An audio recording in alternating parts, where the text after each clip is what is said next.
Alicia Blinn, the Public Affairs Director here at the Nassau County Sheriff's Office, and on this episode of NCSO 360, we're joined here with Sheriff Bill Leeper. Thanks again, Sheriff. Howdy. And we're taking a look back on 2025. Sheriff, really, we're looking at all the big moments of our agency. For you, what truly stood out? Oh my gosh, there was so many things that happened this last year. It's kind of hard to pick one, but I guess if I had to narrow it down to one of my favorites, it's really opening up our training complex. That was back in June. This is something that we've been planning on for several years. It's a game changer for our agency. A dedicated space for training, and allows us to train more often, train with other agencies. And the building we just completed has several classrooms, different sizes, so we can have different classes going on at the same time. It's got a mat room in there. We can do some physical hands-on training. It's got a shooting simulator, physical fitness room where deputies and our employees can keep fit, and it's going to make our agency better because we can train more often. So that's what I'm excited about. And we had our county commissioners and our U.S. Congressman Aaron Bean came and helped us cut the ribbon to open the facility up. So we're excited about what the future holds out there. And kind of our next project is probably going to be we want to develop a canine training facility out there. So we have several canines that have them a designated spot to train. So we're looking forward to that. And we also discussed this in our last podcast, but our criminal investigation division, we also had a big year for operations such as Operation Deviant Nightfall, Operation Deviant Sunrise, and Operation Stuffed Animal. Sheriff, why are these types of operations so vital to the community? These operations that we conducted, one of my main priorities is protecting our children. They're vulnerable, and a lot of people are out there trying to do evil things to children. So that's something we try to work on in these operations. I think we arrested like 31 individuals who were preying on children to have sex.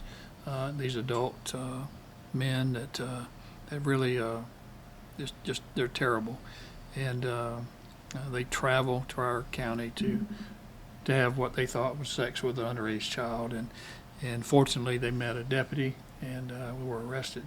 So hopefully those individuals will stay in jail for a long time, but at least get the message, you shouldn't do that anytime. I mean, no matter where you're at, but especially here in Nassau County, we're not going to tolerate that. And our sheriff's office also saw a lot of growth in 2025. We ended up adding about 18 deputies, 9 correction officers, and 8 dispatchers.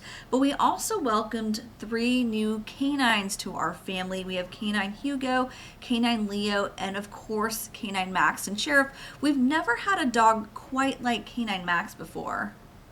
No, we haven't. Canine Max is new, unique. He's deployed with one of our school resource deputies in the schools, and Canine Max can actually sniff out weapons, guns and ammunition, things like that. So just an added layer of protection to keep our kids safe while they're in school. I think it's a red fox lab or something like that. Really very cute and very friendly. We take them out to events within our community, and the kids love them. Very friendly. So that's another thing that we have added this year. Also a couple other canines you mentioned, Leo and Hugo, which are all-purpose dogs, and they're out there to keep our community safe as well. So we have a very strong canine team who work very well, and they do a great job keeping our community safe. Absolutely. And we also saw tremendous success with our community outreach efforts. Just in December alone, we had 2 Shop with a Cup events as well as Santa with a Badge. And I love those events so much. The smiles on the kids' faces, it's so great. Right.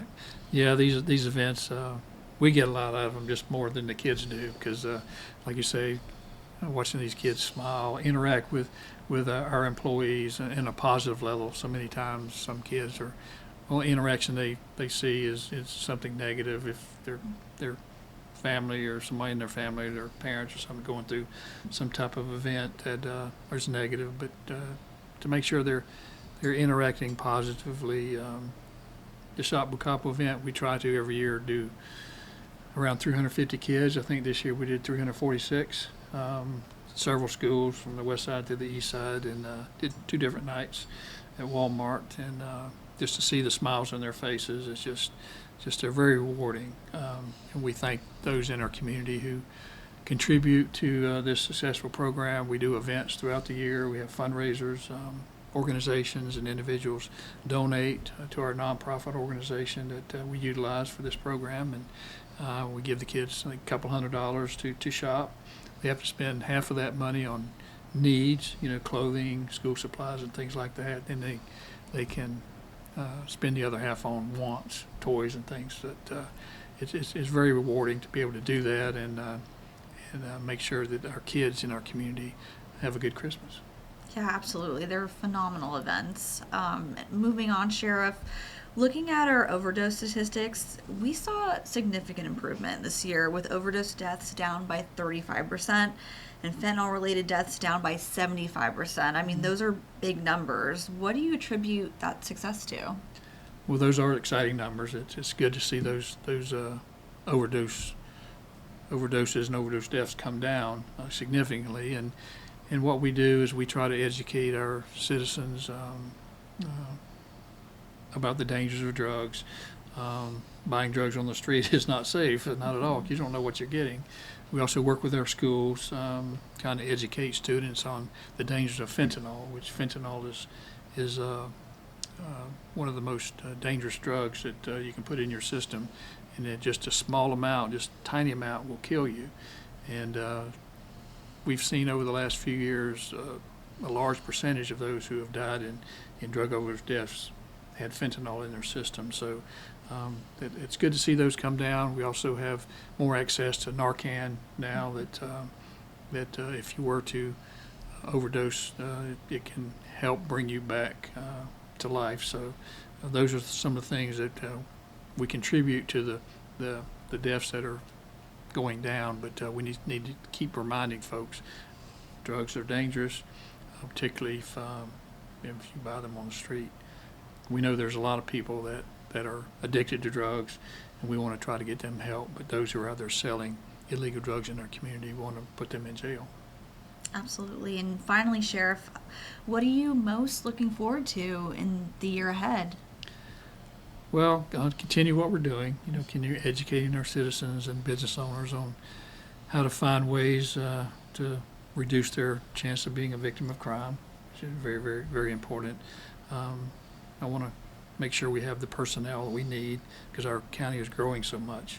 We want to make sure we keep up with that growth personnel-wise so we can respond to the calls for service, and just making sure our county is as safe as possible. So working with our citizens and business owners, and that's something that we've been able to do. Although we're growing, our crime rate has been relatively low when you look at our surrounding areas. So we want to keep doing that. Absolutely. And again, we just want to thank you all for joining us on this episode of NCSO 360 as we look back on 2025. Again, we appreciate all the support from everyone, and we'll see you next year. Happy New Year, and stay safe, Nassau.